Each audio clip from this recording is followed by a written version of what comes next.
Hey guys, welcome back to the channel. It's your brother in Christ, Weston. Thanks for joining me today. So today's article comes out of Zero Hedge. Let's get into it. Schiff, double barrel inflation is locked and loaded. Okay, let's go. The Consumer Price Index, or the CPI, blew past expectations in October as the transitory inflation narrative continues to unwind. CPI was up 0.9%. On an annual basis, the inflation rate was 6.2% compared with a 5.9% estimate. It was the highest annual CPI gain since the 1990s.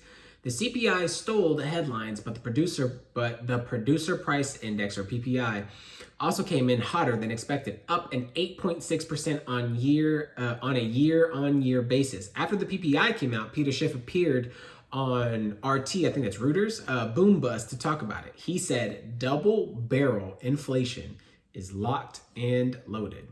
As you can see, here's a graph, right? And the cost of food is just skyrocketing, right? It's going to go way up, right? And you're going to get less. You're going to get less food, more money for less food, right? It says Goldman Sachs recently warned inflation will get worse before it gets better. Peter said they have it half right. I think it's going to get worse before it gets much worse. Now, I am not a stocks person or CPI, PPI, knowing all these acronyms. I literally just read it and understood what it meant in terms of the acronym name, not what it actually does or the economics behind it or how it works. But I am not, I can use logic and critical thinking. And double barrel inflation sounds much worse than just somebody saying inflation. Hyperinflation sounds worse than somebody saying inflation. Somebody saying it's going to get worse and then it's going to get much worse. I think it's going to get worse before it gets much worse is pretty easy to understand. So I say that because whatever the narrative has been lately about this not being some kind of issue, and I heard this, don't quote me on it, but I heard this listening to a YouTube video today that somebody on the news said from a media website that inflation is not an issue, just pay more money or something like that. It came from a newscaster that I heard. And I want to say I briefly saw an article mentioning it, but anyways, I just thought I'd throw that out there. Not to throw out misquote or unfactual information, but if anybody was ever even saying that, right? Like inflation's not that bad. You have money, just pay more. They are disconnected with middle America or anybody who's not some kind of high class 1% or 10% or 20% of the world, or just people who make on average six figures. I don't know. But you are totally disconnected from America and Americans who have all kinds of leaps and bounds and debt and things they're going through. And to say something like that, even if it's not factual, right? Even if it's not true, but just because I heard it, I wanted to mention it. Even if somebody was thinking that, it's totally illogical and you don't know what you're saying. Like, I don't even know how that comes out of your mouth without going, I probably shouldn't have said that. So I'd love to hear what you think about that in the comments. Okay, let's continue. Peter said the pipeline, or the inflation pipeline, is pretty full. He noted that if you annualize PPI in 2021 to date, it's over 10%. And so far, we already talked about that. Things would increase at least 10%. I made a video on that. I'll put a picture of it somewhere, and I'll probably say that and not do it, but it's there. I'll try to do it. That means companies are absorbing a lot of price increases, and I think that they've been reluctant to pass them on because they have been hoping that the Fed was right and that inflation is transitory. But I think as they realize that the Fed was wrong and that inflation is here to stay, not only are they going to be passing on the price increases next year, but they're going to pass on the years increases that have been holding off on. So I think we're going to get a double barrel in 2022, which means, and I just made a video on that saying that 2022 would be far worse, which means consumer prices are going to move up a lot more next year than it did this year. During its November meeting, the Fed announced it will begin rolling back quantitative easing. I don't even know what that means. But that will be enough to stem, will that be enough to stem the tide of inflation? Peter noted that even with the taper, the Fed will continue doing QE. Pause for a second. If anybody is like well-versed and stuff like this, please educate me in the comments. I am completely humble to understand and be educated. And I trust that you will speak it in truth and not try to lean me one way or the other. Just tell me what it means. If not, it's no big deal. I'll do it myself. And of course, this is just temporary. They're going to back up the truck and do even more QE, quantitative easing, I assume. The federal government continues to spend money at a toward rate that, I mean, it doesn't matter what party you are. It doesn't matter who you hate Trump or you love Biden. It didn't matter. Like, it doesn't matter. Because at some point you have to realize, like, somebody's making wrong decisions here, and this isn't a blame game. Oh, the previous admin is the reason why we're going through this. No, you're on your watch at this point. America's under your control. You have things that you can do now, and you're not doing them. So if there's anybody to blame, it's the people who are in power now dealing with it and not dealing with it, right? Or giving half truths, right? Or trickling out information or withholding information. So I say that because it wouldn't matter if the previous admin was in today. If that was happening, I would be just as transparent and hard on that said administration, because I'm not biased either way. I am solely dedicated to the Word of God and to Jesus. So I am Jesus first before anything. So let's continue. Congress recently passed a 1.2 trillion infrastructure bill, and there's even a bigger spending bill in the pipeline. Wow. Like, didn't we just do a couple of these bills already in the trillions? Where will all the money to pay for all this government spending come from? They're not getting it from higher taxes, so they're going to get it all from the Fed. And if the Fed is going to have to expand its asset purchase program to buy up all the bonds, they are going to be sold to finance all this spending. Despite some concessions, there is inflationary pressure. The government narrative continues to be that it is primarily due to a strong economy and associated supply chain problems. Peter said the idea that inflation is somehow the price we pay for prosperity is nonsense. Governments have been trying to rationalize and blame the public for inflation for decades. It's not about the economy being too strong. It's actually about the economy being too weak. And because the economy is so weak, we are printing all this money. And this is the source of the problem. We're producing money, not stuff. And so the price of the stuff is going up. Meanwhile, the U.S. is importing record amounts of stuff. The trade deficit has skyrocketed to record levels, but despite the surge in imports, price continues to rise because the economy is so weak.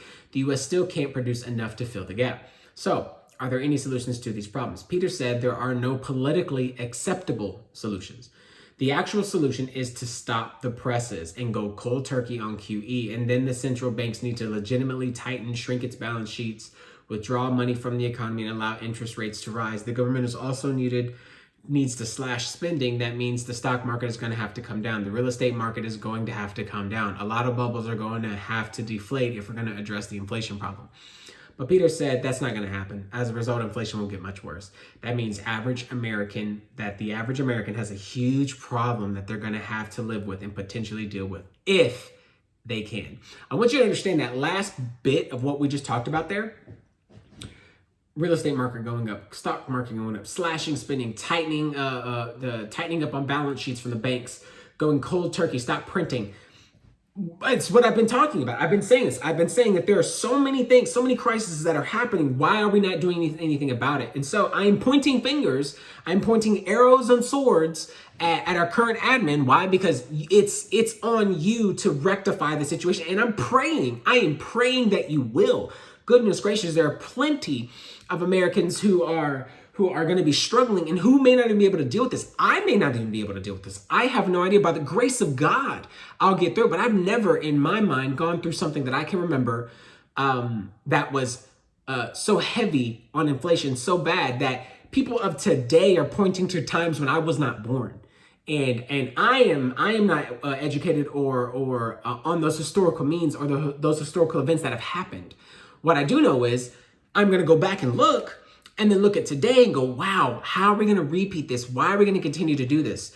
This is going to catch a lot of people off guard because they're literally just, I said this to a friend the other day in a text. I said, America makes you forget that anything wrong is happening. And what do I mean by that? And I don't mean to say like, to be disingenuous to anybody, whoever's going through anything, because I go through stuff all the time. What I'm saying is America is the land of the free, that you forget that there are fires happening all over the place. And sometimes you can be just stuck in this bubble and it feels like that. And by the grace of God, by the goodness of God, I can't believe we can even do that in such a wicked world. But it doesn't mean that you are without excuse in terms of seeing what's happening and scoping the landscape, right? And going, fire, really big fire, potential fire. Oh man, that's gonna be a potential disaster. Oh, that could be a collapse. Oh, that could be looking at it and making adjustments now with wherever you're at. And that's why I started making videos on prepping. I have never been a prepper, but now I am. Why? Because I'm preparing for my family. I have a duty as a husband, a biblical mandate as a husband to protect my wife, to sacrifice for my wife and my son, to give my life for my wife and my son, and to provide for my wife and my son and my future children. And I say that because this is no joke, guys. This guy obviously knows way more than I do, right? And I've heard of Peter Schiff. I can't even picture who he is in terms of a face. I may have one, but it could be the wrong one. But I've heard of his name thrown around. I don't know if it's good and or bad, but everything he's saying right now sounds very real. And I don't care about his politics, because I don't know him, but I'm looking at what's happening right now, and it sounds very transparent, very, very bullseye. Like, I'm going to give you the truth, right? And this is the truth, guys. Things are coming and things are going to happen, and I don't know how long they're going to happen, but by the grace of God, we have been given an ark to prepare, right? Not to get out of the, not for the tribulation, because we're not going to be in the tribulation. By all means, we're not going to be there. Doesn't mean that's tribulation, big T, right? Capital T. But we're going to go through lesser tribulation, and the things that are going to happen, they're going to lead up to getting us to the seals and getting us to the trumpets and the bowls, which are all being released by the Lord, not by Satan. It's Jesus who is worthy to open the scroll, to open the book, right? And release them all. They are all judgments of the Lord. So I say that because this is important. You need to be paying attention. You need to be preparing. You need to be doing something about water, something about gear, something about purifying water, something about dry food, do something, anything. Get yourself connected with a community of people that you can depend on, a neighborhood watch. I don't know. People you can go back and forth. And it literally sounds like, you're going off on the deep end.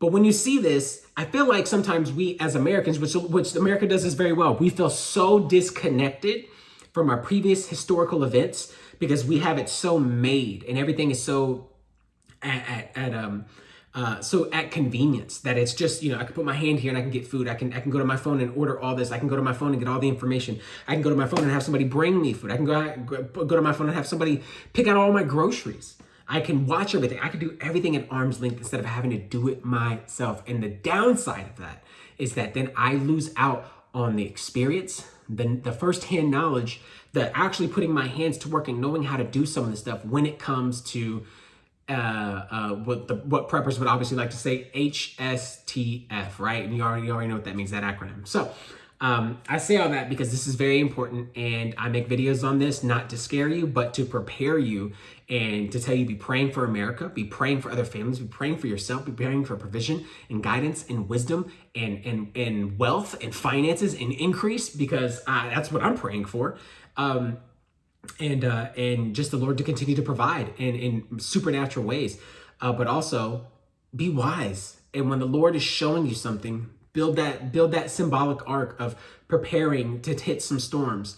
But you stand on solid ground. So the Lord is going to provide. I know that 1000%. That's where my trust is at. At any point, that's where it's at. Like, I can do what I can, but I can never do what the Lord can do. And what the Lord does all the time. And that's give me his grace to have breath in my lungs, to make videos like this, and to put money in my bank account. So I'm just being as transparent as possible. This is serious. And go back and watch some of my other videos. I've done food shortage. I've done inflation prices increasing by 10%. I've done fertilizer shortages. I've done prepping videos already. I've done, obviously I'm doing this video, double barrel inflation. Never heard of it, but I'm going to go check it out and see what that even means. So unless it's just some metaphor or whatever. But anyways, guys, that's the video. Let me know what you think about all this. Let me know what you're doing and anything that you've come across, any articles or anything about this that you want me to cover. Let me know. Put them down in the comments. I'll be sure to do that. And yeah, so thanks guys for staying to the end, and I'll see you in the next one.